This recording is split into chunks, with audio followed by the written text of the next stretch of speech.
are running it back. Sam Hubbard. Jennings is going to go all the way. When it comes down, the Bengals are champions. Now the Bengals Super Bowl chances rest on his right foot. The kick is up. It is good.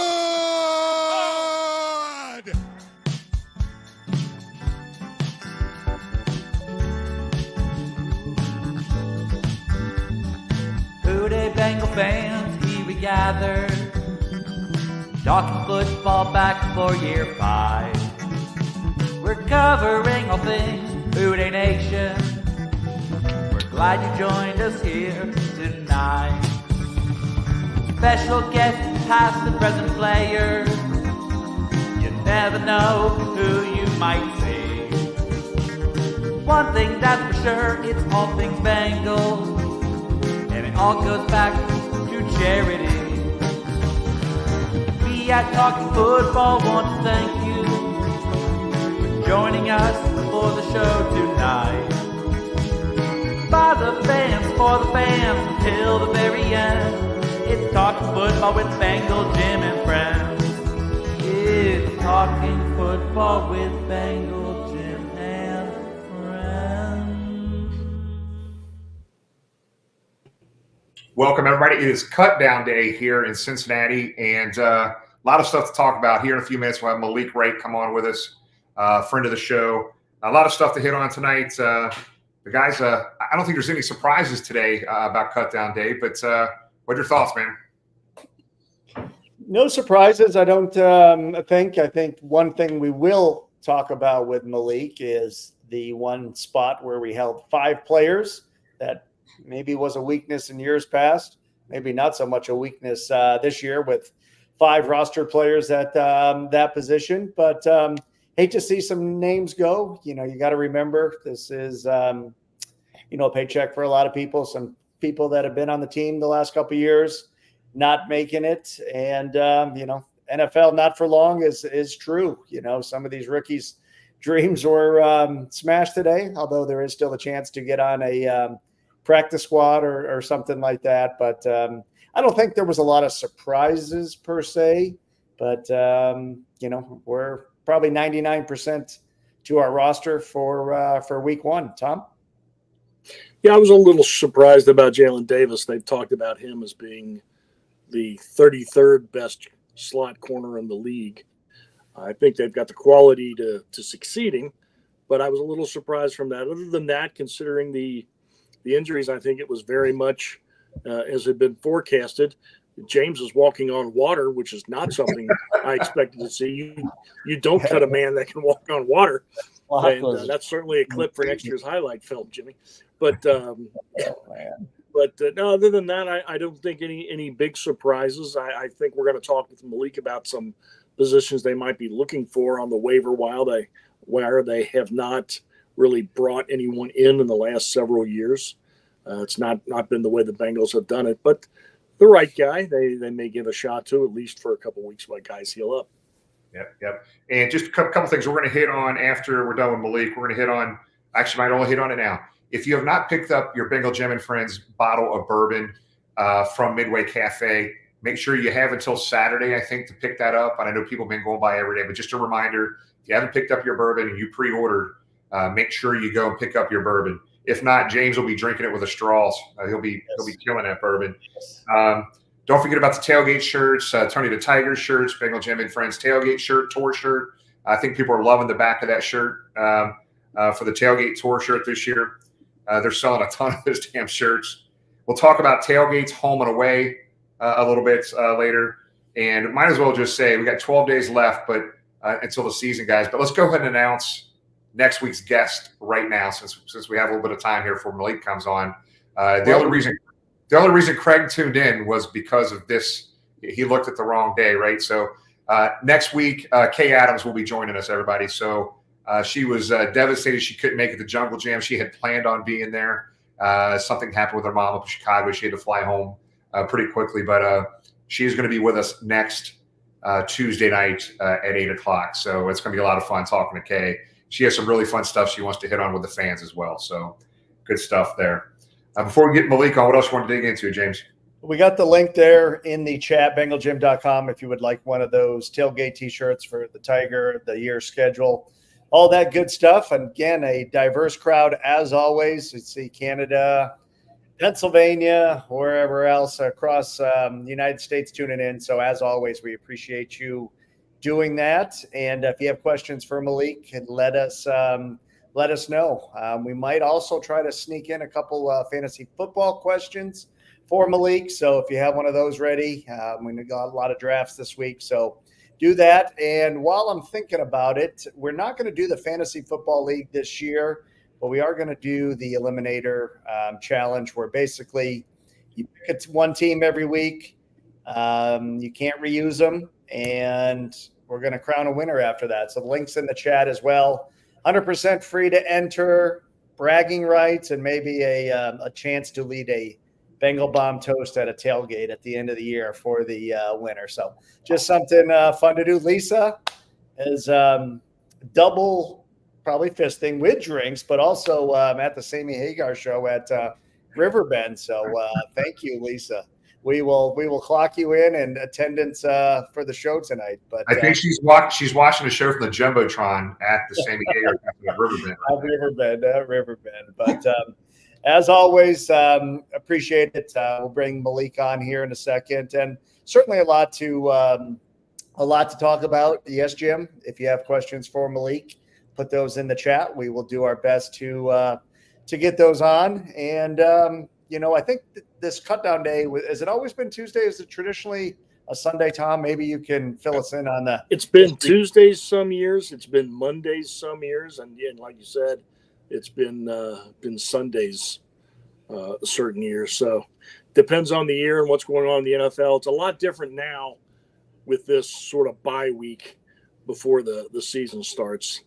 It's not the panic and the rushing and bringing guys in and reshuffling the roster while you're getting ready for a game, which I think is a good thing. So, yeah. Tuesday's a good day to do it. Yeah. Definitely give us lots to talk about tonight. Jimmy, anything else before we bring let's go ahead and get Malik. I know just a reminder, everybody that's watching on Facebook, Twitter, YouTube, type in your questions. We'll try to get to as many of those as we can with Malik. Malik's always a fun guest with us, good friend of the show, good friend personally. We hang with Malik outside a little bit at James' condo the past few weeks. So good dude, man. Doug, Tom, go ahead and do the introduction for Malik.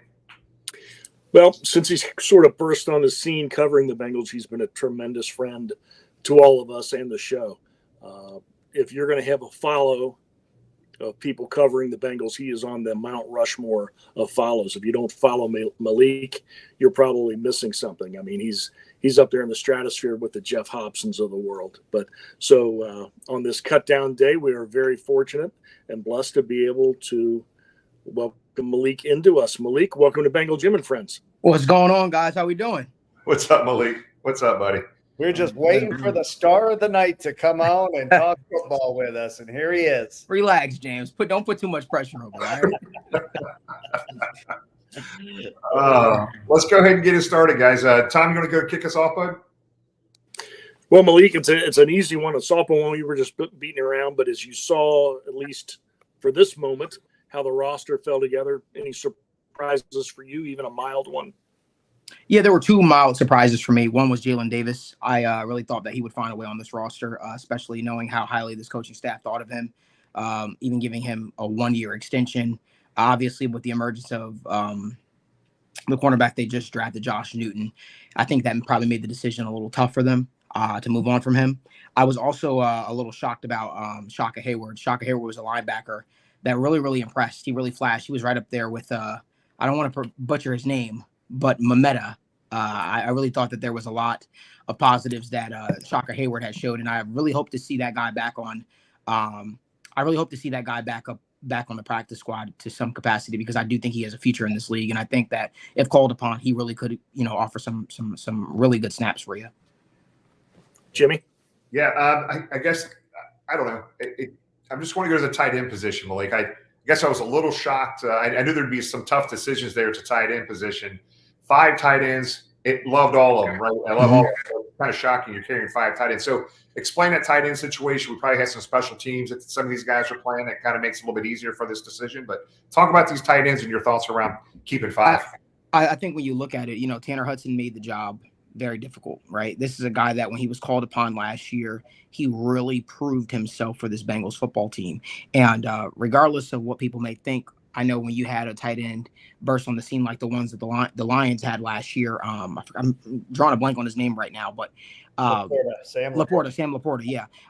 People forget the tight end position is such a difficult position typically to perform in your rookie year. Typically you don't see a lot of production out of rookie tight ends right away. Sam Laporta bucked that trend last year, but I think for the Bengals, they wanted to put themselves in a spot where they had a true veteran to rely on in the case of there was an injury, and they didn't want to thrust a rookie like Tanner McLaughlin or Eric All, who has dealt with his various injuries, into a spot which they weren't ready for, too soon. So Tanner Hudson is the vet, the guy that sticks around because he's a dog. He earned it. He earned his opportunity on this roster. He did it last year, and he did it throughout training camp. And, I think the fact that they kept Tanner McLaughlin on the roster, because that was the question. Okay, if it came down to the 2 Tanners, well, who would they choose? Well, luckily for the Bengals, they didn't choose, right? Because one thing I think we could all say, if Tanner McLaughlin would have been released today, he wouldn't have made it back to the Bengals practice squad any way, shape, or form. So, listen, the Bengals are banking on potential future with this tight end room, but also they want to rely on the guys that have proven themselves. And Tanner Hudson, outside of Mike Gesicki, is the only tight end, true tight end, I would say, that has proven he could do it. Obviously, he used to have Drew Sample in the fold, but I really expect him to be used more as an H-back this year. Yeah, James? 100%. Let's talking about the tight ends, and there's a comment in here from Luke about Mike Gesicki and, knowing him as more of a wide receiver. Any thoughts of pushing him out, maybe him not lining up at a pure tight end spot, utilizing him more as a receiver, and maybe that's part of the 5 tight end philosophy? For sure, but make no mistake about it, Mike Gesicki will be the starting tight end of the Bengals this year, right? I think that the spots he lines up in, it'll be a lot like that slot receiver role, but I fully expect to see a lineup of Jamar Chase, T. Higgins, and Yoshi Vosh out there with Mike Gesicki lining up at the tight end spot. Now, does he actually line up in line often? Who knows? How is the team planning to exploit his the mismatches that he'll have? I think that Mike Gesicki is going to show up in a big way though for them, and I think that even though he might not necessarily be your quote unquote standard tight end, I definitely think that he'll still be filling that role. Staying on the offensive side of the ball, we kept 9 offensive linemen. We know Mims is banged up. We know Trent Brown, his history. Is that one position, if they're going to scour the waiver wire, that they're looking to add? I get the sense that if something comes by them, they'll definitely take a peek at it. But I don't get the sense that they're going to necessarily be like pushing for it, if that makes sense. I don't really see them, leaving, no stone unturned to make it happen. I think they feel very comfortable with who they have. Now, it's funny. Last time I stepped on you guys' show, I said the same thing before. Do I feel comfortable? Hell no. Don't feel comfortable with it. But they believe in the guys they believe in. I will say that it was really nice to see them finally move off of Jackson Carman. That was something that, listen, I'm always rooting for the guys, always wanting to see them do well. But if there was, I think a big part of this, the roster churning and is being able to admit your faults, being able to admit when you made a mistake. And I think we can all agree that wasn't the best pick. However, I think that this roster will continue to churn over time. And, I think that the entire league, not just the Bengals, the entire league are trying to find viable, starting, capable offensive linemen. It's not an easy task, right? It's something that we're all, that every single team is searching for. So it'll be a continued process, I believe. Tom? Yeah, just to finish on that thought, as we let go of Jackson Carman, not to pat myself on the back, but that draft day while I was screaming at my television, Creed Humphrey, he just became the highest paid center in football this week. But flipping to the defense, 5 cornerbacks. We were both kind of surprised at Jalen Davis. Is that something they're scouring? I saw Trey Flowers released right at the gun. Do they bring him back for that specialty role, since there was a rumor Dax was going to be that, but now he's starting outside. Does Jalen come back? Are they looking? What do you think? I think Jalen could find himself back here. I will say, and I told Jimmy this, I haven't necessarily had all the conversations that I usually have after cut down day. Those conversations will take place later tonight and into the morning. But just going off of notion, I know that they're always scouring the cornerback market. A name that was very interesting to me that I saw, this is me coming out of Bengals world, right? This is me dealing with the NFL world right now. Seeing Caleb Farley hit free agency. A cornerback, long-rangey cornerback, been a starting cornerback in the National Football League for quite some time, came in as a first-round pick, has dealt with his fair share of injuries, but the ball instincts of this guy is second to none. I think that they're always looking to add veteran presence in the defensive back room. And it's funny, I had a conversation, I would say right before training camp, and I asked that question. I said, hey, are you guys going to be looking to add a veteran corner? And they said no. So I think with some of the names that have hit the open market, I think it could cause them to pause for a second.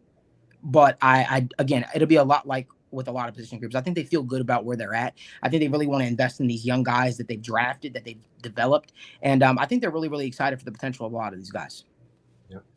Talk about, let's change gears slightly off the 53-man roster cut down day, but let's talk about Jamar. So just heard a rumor tonight from a inside source that guy I was walking down Kroger's with who told me that the contract is close to being done. They're trying to dot the I's and cross the T's.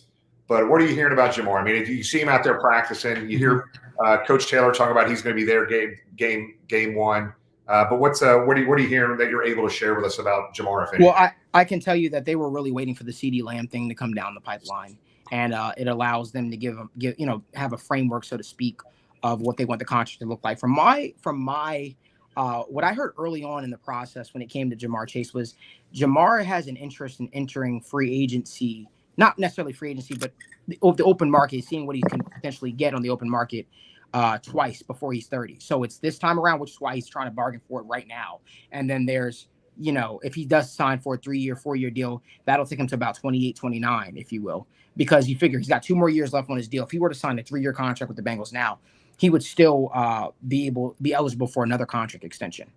So that's all I've heard on the front. The contract situations are always so fluid, so I try to kind of stay out of them as much as possible because you hear so much bullshit on a regular basis, and so many things changes, and these guys are jockeying for position. I mean, what we're really talking about is not the contract, right? What we're talking about is the guarantees and what these guys are going to actually get, and if they're going to beat their counterpartner or their friends and stuff like that for said contract, and Jamar Chase he deserves more than what CeeDee Lamb is getting. Listen, I like CeeDee Lamb a lot. I think CeeDee Lamb's a good player. And I think Dallas had no choice but to pay him. But Jamar Chase is going to get his money. That's the reason why the bargaining chip with T. Higgins has been what it is. Listen, the Bengals are going to do right by Jamar Chase. Jamar Chase will be a Bengal. We know the roster is about 99% complete. Maybe a player or two is going to go by the wayside, drop down to the practice squad, get cut, whatever. Looking at that 53-man roster here at 8 o'clock on Tuesday night, how does that compare to the last 4 years of Zach's opening day rosters, if you want to use that term? Competitive. It's competitive. I think that this is the most competitive roster the Bengals have put out there. I mean, you look at so many position groups, safety room, right?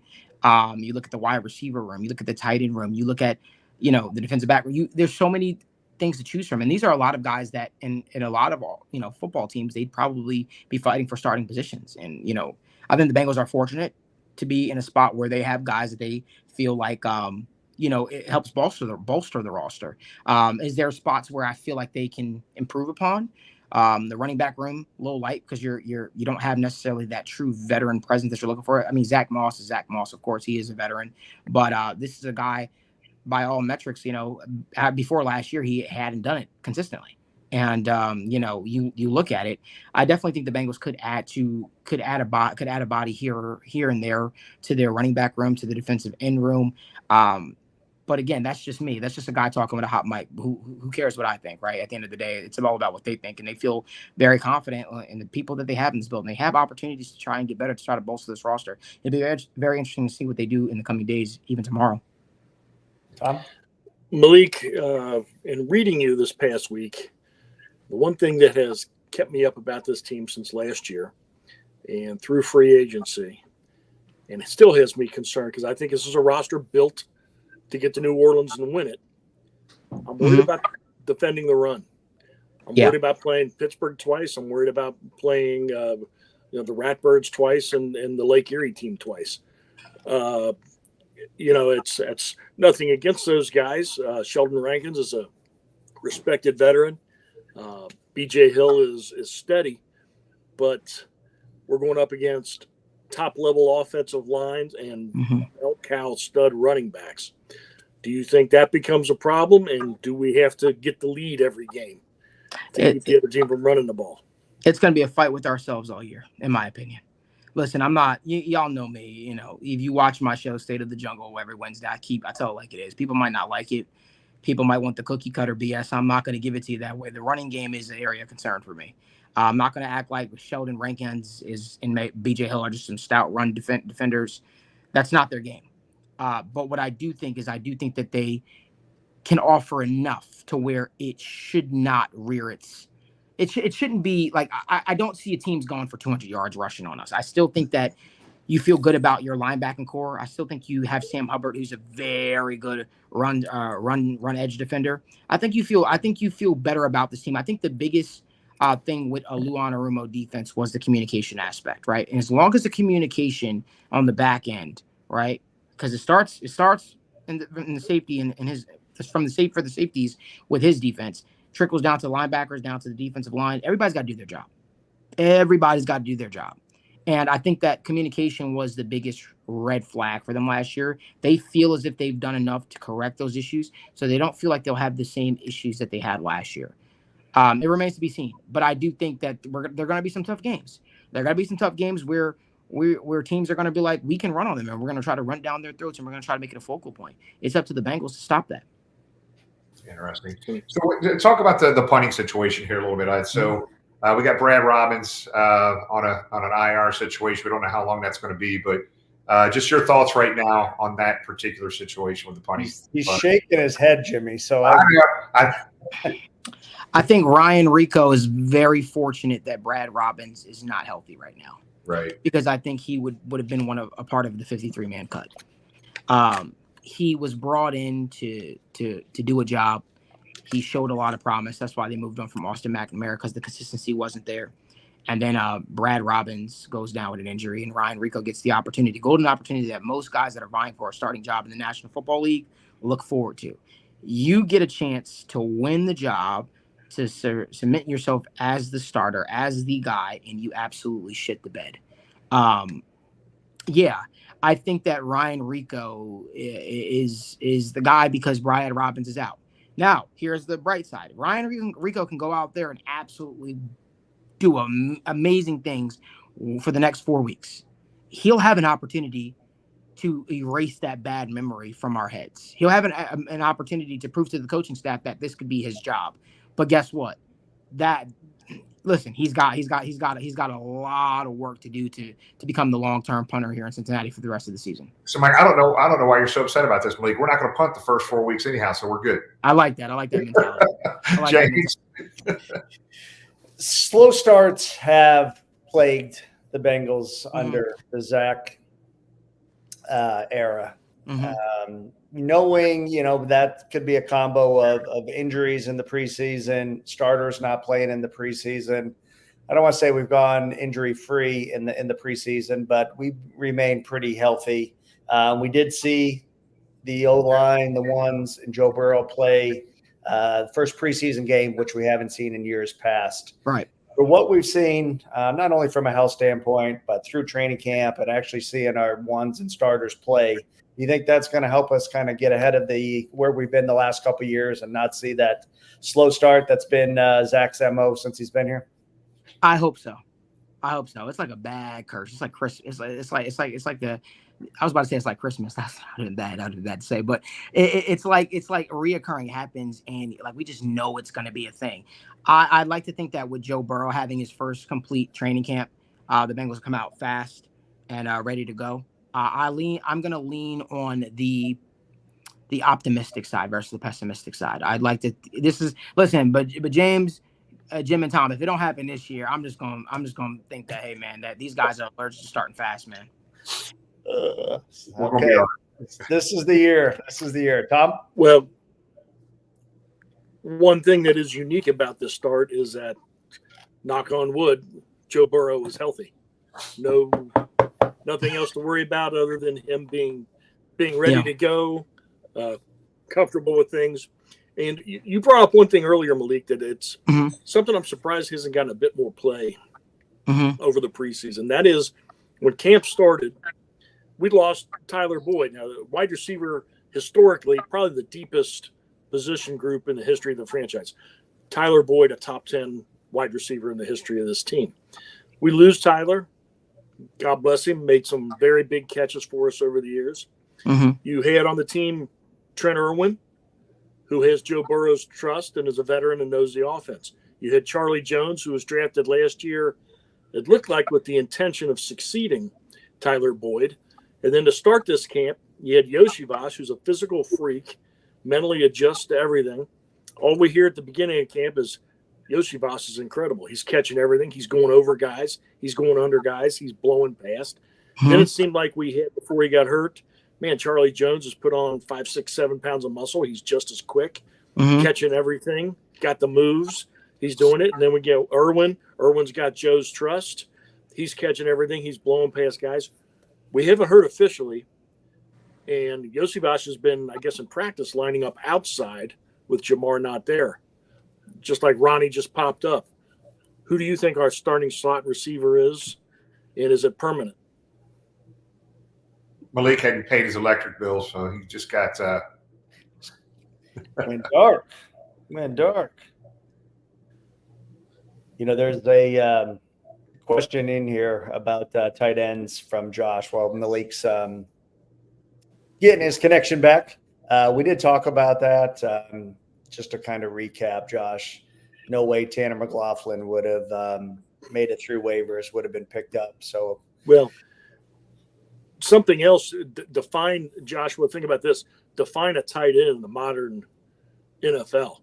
What they are now is there are guys that are receiving tight ends, and there are guys that are blocking tight ends. Drew Sample graded out the best pass blocking tight end and one of the elite run blocking tight ends of all of football. That's pretty much Drew's job. You don't see him snagging a lot of passes. Mike Gesicki is a pass catcher. He's really almost another wide receiver in the slot. And Eric All, I think, is going to be a rarity once he gets healthy. He can do it all. I watched in the preseason. He was knocking guys on their butt. He can run the routes. He's got some speed. And Tanner McLaughlin, another year of lifting weights on the pro level. He'll be a stud too. So, Malik, you're back. I'm sorry. Back to the slot receiver. No, sorry about that, guys. In terms of the slot receiver, I believe it'll be Yoshi to start things off. I think that Yoshi, Charlie, both will just be interchangeable. I think it'll be matchup dependent. I definitely think you could see a situation in which over time, I think that Jermaine Burton, you know me, you know how I feel about Jermaine Burton. I think Jermaine Burton is going to be an absolute stud here in Cincinnati. People just got to remember to allow him to learn to be a pro. He'll learn over time, right? A lot of guys don't come in right away, hitting the ground running, if you will. So, but I think to start, the Bengals are going to be relying a lot on guys like Yoshivas, who has had a strong training camp, has built up that rapport with Joe Burrow, and I think Charlie Jones will continue to evolve as well. Yeah, let's talk about. I think Luke Atkins in here was asking about the kickoffs. Just kind of get your take, and we've kind of played with a couple guys back there in preseason, but your thought on who's going to be returning kicks and or punts this year? I'd like to think it's going to be Charlie Jones. Charlie Jones, he's a guy that last year he proved that he could do the job. It's funny with the new kickoff rule, I hated it originally, and now I love it. It's safer for the game. It brings an exciting element back to special teams too. We're actually getting returns again. So I think it'll be Charlie Jones though. Gotcha. James? Yeah, we want to remind everybody to, if you have a question for Malik, put them in the chat. We'll put them up there. Talking about the practice squad, Malik, if you had to name 3 or 4 guys that, are locks to be there, who would you say on the practice squad? And that's saying that they make it through waivers, I'm assuming, right? Correct. Yes, on our practice squad, yes. I think I could see Logan Woodside being back here. He's one of those guys that's always find his way back to Cincinnati. Cedric Jackson, And I can definitely see. That was a good segue to Logan. Is he QB3 now? The other thing was, speaking of that, and not to interrupt, Desmond Ridder was cut in Arizona. Cincinnati guy, locals are mentioning him. Any chance of that? Or, is Woodside kind of the plan? Slide him onto the practice squad. He's QB3. You could always, we could always see them go, and do something that we haven't seen them do before. They did it last year with Will Grier, even though it was short-lived. But I definitely feel like, if I'm a betting man, and I feel like another team will give Desmond Ridder a shot to be their number 2.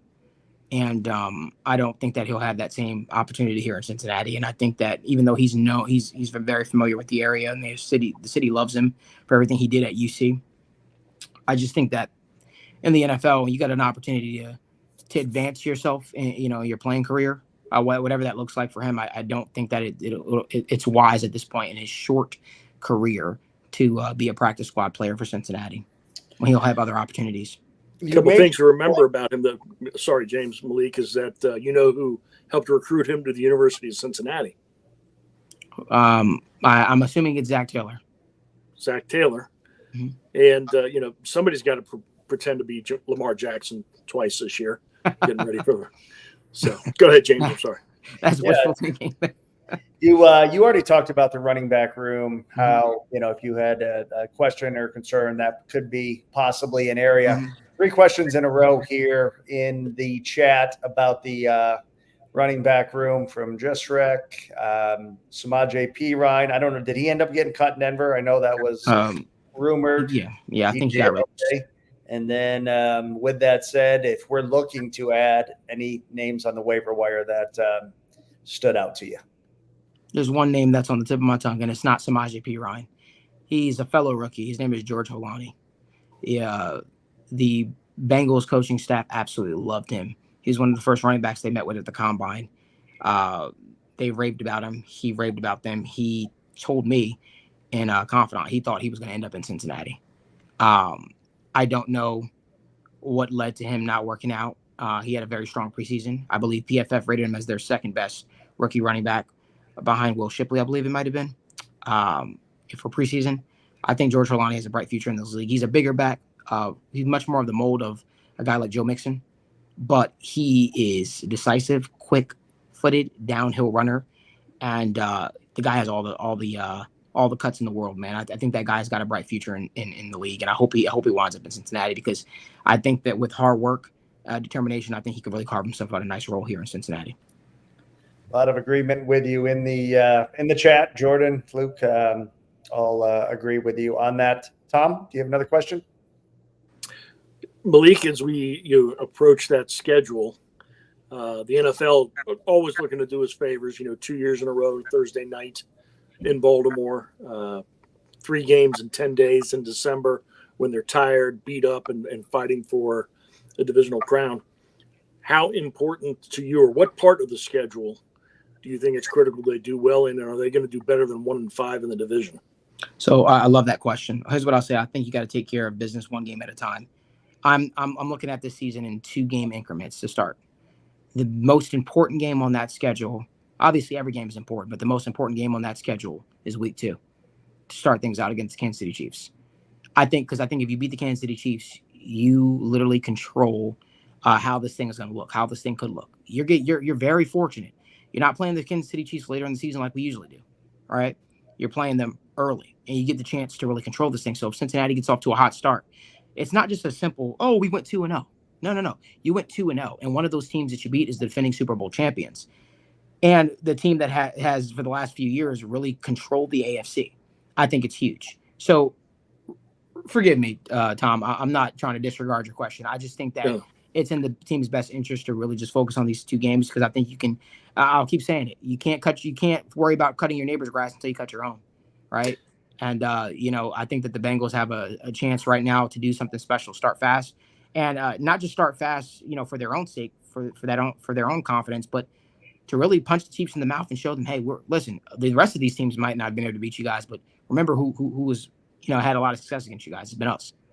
James and I were, James, you remember Logan Wilson's celebrity softball game in the elevator with a Bengals legend. Do you think that legend would mind if we used his name and gave his quote on playing Kansas City? You go right ahead, Tom. He All won't. right. I'll tell him we're gonna say you did it. But we were on the elevator with David Fulcher, and we were talking about, at least I was belly aching about, man, Kansas City's going to have 10 days to get ready for us. Week 2, they're going to be really rested, really ready. And David Fulcher snapped his head. He looked at me and said, "Oh, no. You want Kansas City now." He said, "Look at how they start every year. They're always a mess. You want to get them early before they get their stuff together." They always start. They always start. They always don't round and form until mid-season. Always don't. Okay. 100%. Malik, we want to be conscious of your time. If you have any final questions in chat, let us know. But for those that aren't familiar, I'm not sure how that would happen. You mentioned the State of the Jungle show on Wednesdays. Where can Bengals fans find you? Where? What channel? What time? All that good stuff. So I love this. Now you guys can follow me and more so follow my company, the Right Way Sports Network, TWSN. Got some amazing writers that do some great stuff. If you're familiar with my work, you probably see me promote TWSN. We've got some really cool stuff happening over there. But find my channel. All my content, same channel as always. The Sit Down with Malik Wright, presented by TWSN. There you can catch the Sit Down with Malik Wright. State of the Jungle. We've got starting on Monday, this upcoming Monday, guys, which is Labor Day. Monday, Tuesday, Thursday, and Fridays from 10 a.m. to 11:30 a.m. I'll be starting a morning show, and I'll be talking all things through NFL, NBA, UFC, so much more. On Tuesday, my good friend Benjamin Albright will be joining me on the show to talk a little bit Denver Broncos and the quarterback situation there and what his outlook on the season is. So we're really, really excited to see what we're going to do. We got some really, really cool stuff playing with these guys as well. And I think that announcement is coming, I think, next week. Right, Jimmy? Right, James? Yeah. So we're really, really pumped up about that. We're going to do something really, really special for the city, something that we've been looking forward to. And I've probably been annoying the hell out of these guys at this point. But it's going to be awesome. Yes. Along those lines, one more thing, and Jimmy will end it, Malik. A lot of fantasy football drafts coming up this week. I know I have mine at 9 o'clock with some college buddies. Sleepers, somebody, you think, hey, maybe new team, fresh start for him.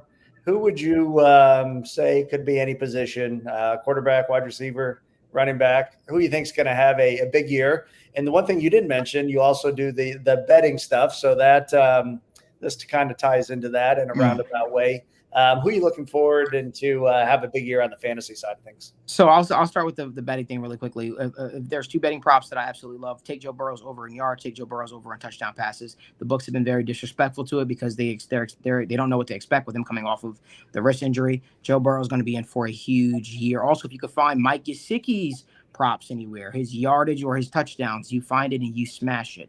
Which brings me to my next point. The person that I'm looking at might sound like a homer. I'm not being a homer. I promise you, I've been high on this guy for so many years. Mike Gesicki is going to have a breakout year in Cincinnati, and for that reason, I think he's going to steal touchdown targets away from Jamar Chase and T. Higgins.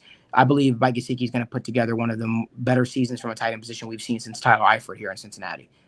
You can mark my words. I think Mike Gesicki is going to be the real deal. I think Cincinnati is going to have a choice to make at the end of this year when it comes to that tight end room. Wow. So is that your bold prediction? Because that's where I was going to go. Your bold prediction for the year. That's my bold prediction. Mike Gesicki is going to force the Bengals' hand to re-sign him after this year.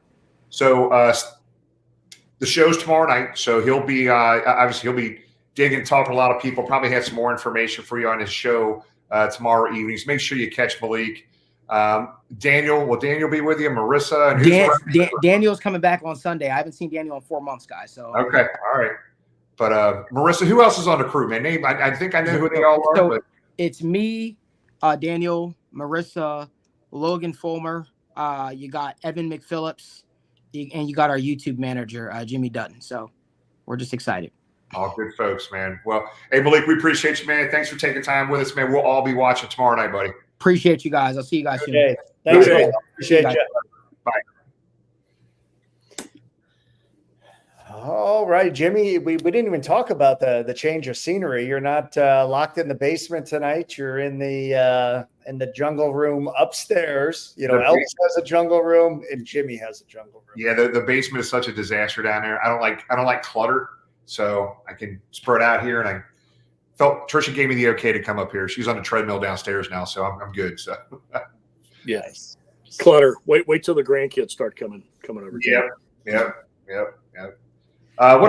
What did we hit on, James? We talked about the bourbon. We talked about the shirts. Let's talk about the tailgates coming up.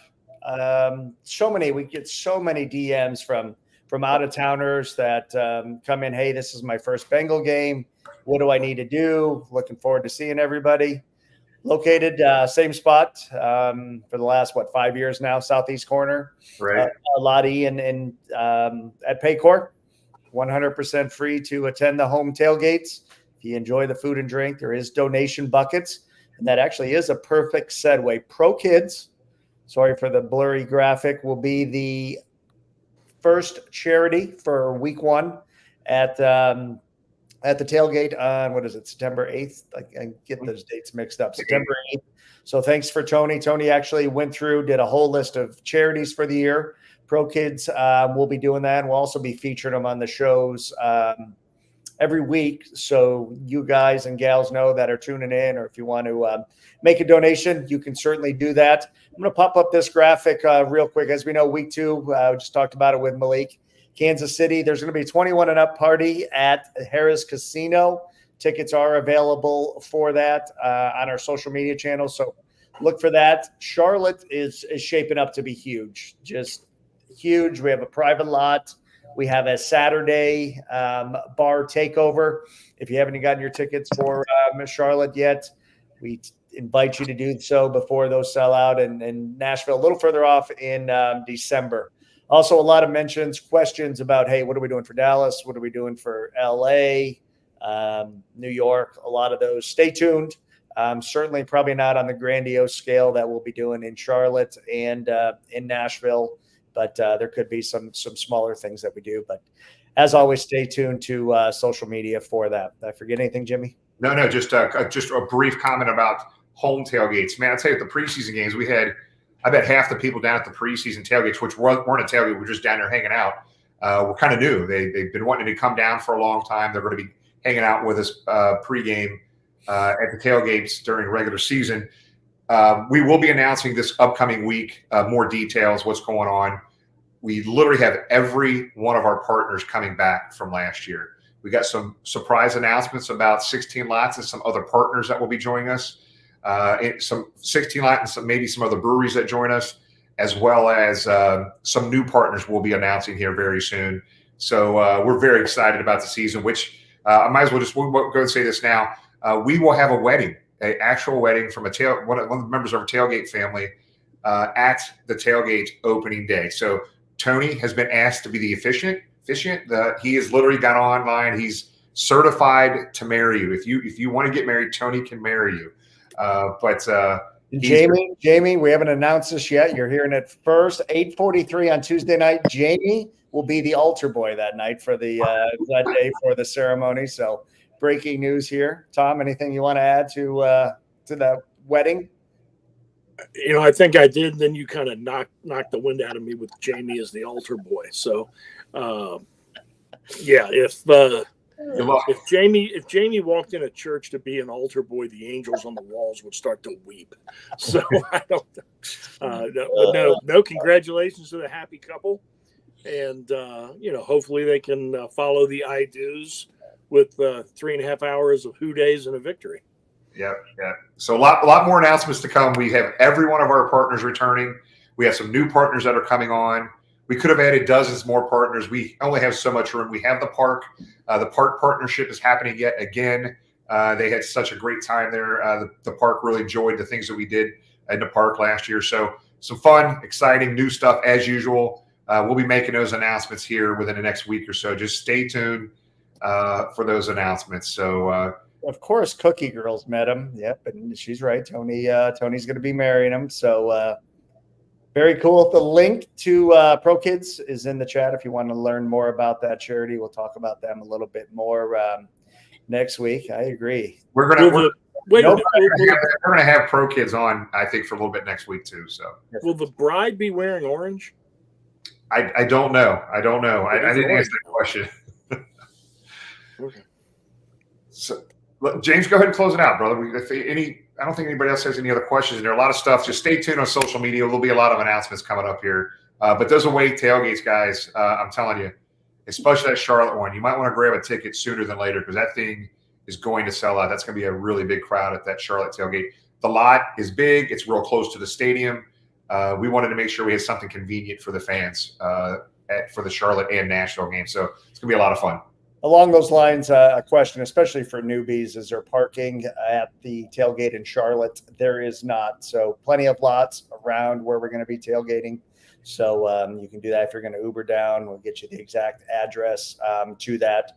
So if you are driving down, there are lots around it. Then you can walk over. You can bring your cooler over. You can do all that. Come have fun with us. But no, I appreciate Malik coming on. Excited for K next week as we kick off officially week 1 of the NFL season. Paycor is going to be packed. The one thing, if you missed last week's show, we had Elizabeth on, and she mentioned about a little Bengals tie-in to the fireworks Sunday. So you're in Cincinnati and going to be at the WEBN fireworks. I think you're going to see something new. And to my knowledge, I'm not sure it's ever been incorporated before, specifically with the Bengals. Yeah, so there will be. I mean, she came out and said it on the show last week. She broke the news on the show last week.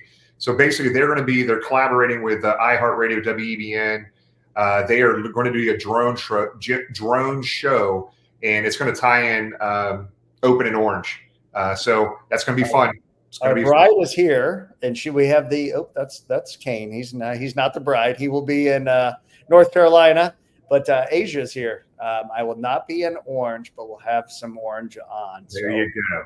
Asia, we look forward to opening day, your family and everybody being in town. We're going to make it fun. So it's going to be a lot of fun. And I can tell you, all the local news media is going to be down there too. They cannot believe it that it's going to happen. So they're going to have fun down there, and you will be on all the local news stations. That's for sure. The other thing I didn't mention, guys, that Elizabeth talked about last week as well was that shirt. They're doing a shirt, Open and Orange shirt, that they're dropping tomorrow at the Taste of the Bengals. So there's still tickets left for Taste of the Bengals. I think the general admission tickets are still left. If you've never been to the event, I'm telling you, it's one of the best events ever, benefiting the Free Store Food Bank here in Cincinnati. But that shirt that they're talking about, Open and Orange, is getting dropped tomorrow. And all the proceeds for that shirt go to the Free Store Food Bank. They'll be selling it for the first time tomorrow at the Taste, and they'll be selling it in the Pro Shop thereafter, then opening day as well. So make sure you grab a shirt going to a good cause as well. I love it. And do us a favor, if you see Craig downtown in the streets of Cincinnati, anywhere over the next 2 weeks, please remind him that it's orange for opening day. Sometimes he forgets, wears the wrong color. So if you could all do us a favor, remind Craig that orange is the opening day color. We all have one of those friends. What did he wear in the whiteout last year? Was it a black Chad Johnson jersey? Tom? He looked like a single black bean in a bowl of clam chowder. Oh, my goodness. God love him. No, he was good. It was an accident. You know what? He was wore out last year. People reminded him of that. My guy will be in orange. He'll have it taken care of. He's got it locked down, and he may be more orange than anybody else. He'll be in the spirit. He's got it taken. He's going to paint his face top. He's the man. He's the man. Guys, let's close it out. Anything else you guys want to add? Anything else? No, I think we nailed it. Again, as always, we appreciate everyone tuning in. If, so many people, as we saw earlier, everybody's checking in from here, there. We could make that a tradition. Where you're tuning in from, put that at the beginning of the show. Love seeing that. Love seeing the international flavor. That was another big topic with Elizabeth last week. But, again, this is for you. We appreciate everything. Tom, any final thoughts? Let's see how the roster shakes out. Let the guys lift and get in condition and get them ready for win number 1 against New England. So can't wait. Yep, we'll see it. See, and remember, make sure if you're watching on YouTube, we get more people that are watching on YouTube that we don't know that are watching. But if you're watching on YouTube right now, make sure you hit subscribe. Make sure you put on the notifications. We have some pretty big guest plans. So next week is a really big one. Kay Adams. We got some other stuff coming up here. We the Hall of Fame voting for the senior committee, which will include Ken Anderson's coming up here sometime in October. So we've got some other special guests coming on related to that. Guys, we're doing what we can to get people on that interest all of us, including you guys, on the show here to talk to. So we got some other big stuff planned, but real big one next week. Kay Adams, make sure you hit subscribe from YouTube. We will see you guys next. Hopefully I'll see you tomorrow at the Taste. If not, we'll see you guys next Tuesday. Love you guys. Hoo day. Who did?